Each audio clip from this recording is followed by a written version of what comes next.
अभी 2 दिन पहले खबर चल रही थी कि लखनऊ में रामायण के कुछ पन्ने जलाए गए हैं। तो ऐसे कार्य, घिनौने कार्य के ऊपर आपकी क्या प्रतिक्रिया रहेगी और संत समाज का इसमें क्या कहना है? देखिए, अभी 2 दिन पूर्व लखनऊ में जो एक ऐसा देखने को मिला, मैं समझता हूँ ये भारत के सभी लोगों के लिए एक बहुत बड़ी शर्मनाक घटना हुई है। भारतीयों के लिए शर्मनाक घटना हुई। ये इसका किसी धर्म और संप्रदाय से संबंधित नहीं है, क्योंकि श्री रामचरितमानस हम सभी भारतीयों का एक मूल और प्राचीन ग्रंथ है। भारत की अस्मिता, भारत का गौरव, भारत का जो प्राण है, भारत की संस्कृति जो है, भारत की जो सभ्यता है, भारत के जो मूल वैदिक संस्कार है वो श्री रामचरितमानस में है। यदि कोई दुष्ट आतताई, कोई राष्ट्र विरोधी यदि हमारे श्री रामचरितमानस को जला रहा है, मैं समझता हूँ वो प्रत्येक भारतीयों को चुनौती दे रहा है कि मैं तुम्हारी अस्मिता का नाश कर रहा हूँ, मैं तुम्हारे गौरव का खंडन कर रहा हूँ, मैं तुम्हारी संस्कृति को जला रहा हूँ, तुम्हारी सभ्यता को जला रहा हूँ। मैं समझता हूँ इसका विरोध पूरी दुनिया में होना चाहिए और अखिल भारतीय संत समिति पंजाब इसका पूरा खंडन करती है।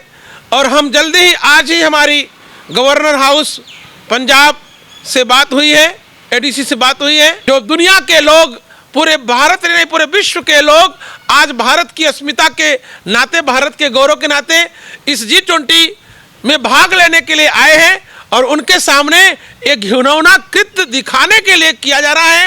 ये राष्ट्र को, ये भारत को बर्बाद करने की एक बहुत बड़ी साजिश के अंतर्गत ये घिनौना कार्य हुआ है। हम इस बात की निंदा करते हैं, हम इस बात को समझते हैं, लेकिन हम अभी चुप नहीं हैं। मैं समझता हूँ प्रत्येक राज्य की सरकारें, प्रत्येक राज्य के चीफ मिनिस्टर, प्रत्येक राज्य के गवर्नर इस बात की लिखित रूप से निंदा करें और जल्द से जल्द ऐसे दुष्ट आतताई राष्ट्र विरोधी व्यक्ति को गिरफ्तार किया जाए। हम इसकी मांग करते हैं और उसको कड़ी से कड़ी सजा दी जाए।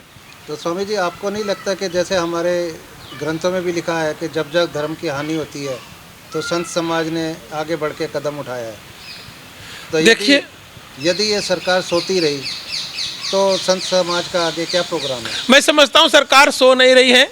हमारे माननीय यशस्वी मुख्यमंत्री आदित्यनाथ योगी जी महाराज सो नहीं रहे हैं।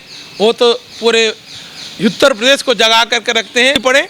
और रामचरितमानस का ये जो घिनौना कार्य जलाने का जिस दुष्ट ने किया है, उसका जवाब जल्द ही उसको मिलेगा।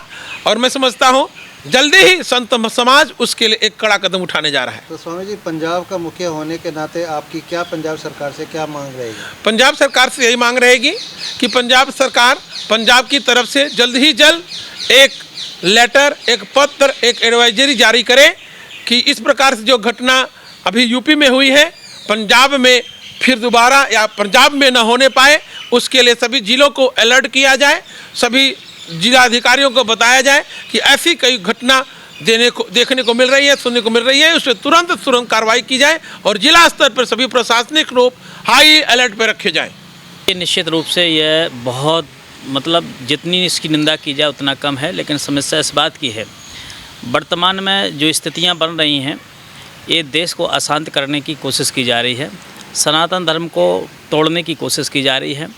और जिस प्रकार से अधर्मियों ने यह पोथी को जलाया है, जो हमारे भगवान साक्षात राम का रूप मानते हैं मानस को, ऐसी स्थिति में अगर किसी माई के लाल की औकात है, ताकत है, तो किसी कुरान की एक पंक्ति को जला करके देखे तो मैं उसको वीर सराहें, नहीं तो वो हलाला की औलाद है। और मुझे लगता है कि ऐसे लोग जो है, कुकर्मी लोग, हलाला की औलाद ही कहे जाएंगे, जो इतना बड़ा दुस्साहस करने का काम किया है। और एक बात बताऊं, रावण जब हनुमान जी की पूँछ में आग लगा रहा था तो वो सोच रहा था हम हनुमान जी की पूँछ को जला देंगे, लेकिन परिणाम क्या हुआ? लंका जल गई, हनुमान जी की पूँछ नहीं जली। उसने रामचरितमानस को नहीं जलाया, बल्कि उसने अपने वंशज को जलाने का कार्य कर दिया है। अब वो नाम निशान उसका देश से मिट जाएगा, उसका वंश तक नहीं चलेगा, उसने जो कार्य किया है।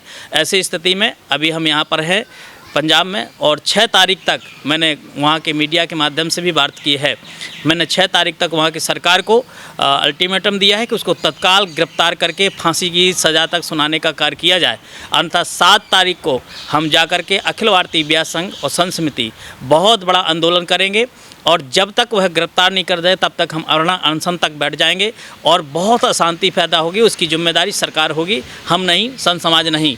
अन्यथा ऐसे विधर्मियों को तत्काल उसको, अभी एक शब्द जो है, हमारी एक बालिका है जिसने कुरान पे कुछ बोल दिया था, नूपुर शर्मा, सब दुनिया जानती है, जो सच्चाई लिखी थी उसी को बोला गया, पूरी आग लग गई। धड़ से सर को अलग करने की बातें कहने लगे लोग, और उसी स्थिति पर जिसने समर्थन किया कन्हैया को, उसको सर से काट दिया गया, क्या क्या उपद्रव किया गया है, तब किसी ने कोई नहीं बोला। लेकिन आज इतना बड़ा कार्य हो चुका है, रामचरितमानस को जला दिया गया। इन विधर्मियों को किसी की आवाज़ नहीं आ रही है, किसी पार्टी, जबकि बीजेपी ने तत्काल उसको निकाल दिया था, लेकिन स्वामी प्रसाद मौर्य गाली दे के चला जा रहा है, उल्टा सीधा बोल के चला जा रहा है, और उसको आज तक जो है पार्टी से निकाला नहीं गया। सपा सरकार ने, सपा के लोगों ने आज तक उसको नहीं निकाला गया, अपने पास रखे हैं। ऐसी स्थिति में अब ये सनातन धर्म समझ चुका है कि कितना कुचक्र चल रहा है हमारे सनातन धर्म को और भारत देश को बदनाम करने के लिए, लेकिन अब इसका बहुत बड़ा परिणाम भुगतने के लिए तैयार हो जाए। नहीं तो अगर उसको गिरफ्तार नहीं किया तो संत समाज बहुत बड़ा आंदोलन करने के लिए बाध्य हो जाएगा। तो स्वामी जी, आपको क्या लगता है कि ये किसी की सोची समझी साजिश है? निश्चित रूप से इस साजिश के तहत सारा कार्य हो रहा है। नहीं तो इतनी जो कहा जा रहा है कि नारियों का अपमान उसमें है, कहीं कोई अपमान नहीं है। नारियों को सम्मान दिया गया, भगवान राम जी ने सबरी को सम्मान दिया, किसको नहीं सम्मान दिया? केवट को सम्मान दिया। अगर वो दलित विरोधी बात करते हैं, ये उनकी मानसिकता है। अगर माइक लाल की ताकत है, हम तो कह रहे हैं ना, कुरान से निकाल दिया जाए। कुरान में तो लिखा है, स्पष्ट शब्द में लिखा है कि वो का नाम से विधर्मी है, उसको मार दो, उसको काट दो, उसको ऐसा कर दो, वैसा कर दो। 8-10 आयतें ऐसी मैं पढ़ के आपको बता दूंगा, जिसमें अगर माइक लाल को उसको क्यों नहीं निकाल दे रहे, जो सनातन धर्म को तोड़ने का कार्य कर रहे, मानवता को तोड़ने का कर रहे, देश को ऐसे कुरान को आप नहीं कुछ कह रहे, लेकिन जो मानस पाठ पढ़ा रही है, जो शिक्षा दे रही है, लोगों को जोड़ने का कार्य कर रही है, उस मानस पे आप टिप्पणी कर रहे हो, उसको फाड़ रहे हो, उसको जला रहे हो। शर्म आना चाहिए ऐसे निर्लज्ज लोगों को। ये सब हलाला की औलाद हैं। तो स्वामी जी, एक रामचरितमानस में एक जो चौपाई पे जिसमें बड़ा हंगामा हो रहा है, ढोल गंवार शूद्र पशु नारी ये सभी ताड़न के अधिकारी, तो इसमें हर बंदा अपनी अपनी इसकी प्रेडिक्शन कर रहा है, हर इसको। देखिए ऐसा है, इसमें अर्थ गलत लगा रहे हैं लोग। ढोर गंवार शूद्र पशु नारी, आप जानते हैं ढोर, जैसे ढोर है, ढोर कहते हैं पशु को या मूढ़ आदमी को। तो मूढ़ आदमी से जैसे आप बहुत छोटे हो और आपसे बहुत सबल आदमी, उसको आप मार पाओगे क्या? उसको मारा नहीं जा सकता, उसको ताड़ा जा सकता है, कि उसको समझा जा सकता है। ताड़ना मतलब समझना। ऐसे ढोल को क्या है कि आप अगर तेज मार दोगे तो फट जाएगा। तो उसको जब हम चढ़ाते हैं धीरे धीरे कर उसको सुर में ले आते, उसको कहते हैं ताड़न शब्द, उसको ताड़ना कहते हैं। उसी प्रकार से पशु, अब पशु बहुत प्रबल है, अगर आप डायरेक्ट उसके सामने मारेगा, सींग के द्वारा फेंक देगा कि नहीं फेंक देगा? उसको मार पाओगे आप? नहीं मार पाओगे। उसको भी समझना पड़ेगा। उसी प्रकार से स्त्री अगर नाराज है आपसे, तो स्त्री को ऐसा नहीं कि मारने से सुधर जाएगा, उसको समझना चाहिए कैसे उसको समझा करके, उसको बुझा करके। ये ताड़न शब्द उसको नाम है। और उसके बाद भी उसको तारण भी कह सकते हैं, जैसे कि मतलब ये सब तारने के अधिकारी हैं, इनको तारण भगवान ने तारा है। ये सारी चीजें हैं, अर्थ का अनर्थ लोग लगा रहे हैं, उसको गलत ढंग से पेश कर रहे हैं, लेकिन ऐसा नहीं है। तारने का मतलब है समझना, उसको समझ करके उसको समझाना, ये तारने का शब्द है। समझना, ताड़ना। ताड़ नहीं कहते यार हम ताड़ गए भैया, हमने इस सब चीज़ को समझ गए, ताड़ गए। ताड़ना उसको कहते हैं, मारना नहीं कहते ताड़ने का मतलब। तो ये सारी चीज़ें हैं अनर्थ। जिसने कभी चौपाई, एक जिसके माई बाप ने कभी दादा पर दादा ने एक चौपाई नहीं पढ़ी, वो मानस का अर्थ करने जा रहा है। उसको समझ में नहीं आना चाहिए। मूर्ख को पता नहीं कैसे उसने कर्म से हिंदू धर्म में उसने जन्म ले लिया। वो तो हमको लग रहा है कहीं ना कहीं हलाला की औलाद है। इस प्रकार की सारी चीज़ें हैं, और अब इस पर बहुत हो चुकी है राजनीति। अब ये 7 तारीख तक आप देखिए, इसका बहुत बड़ा तांडव होने वाला है। धन्यवाद।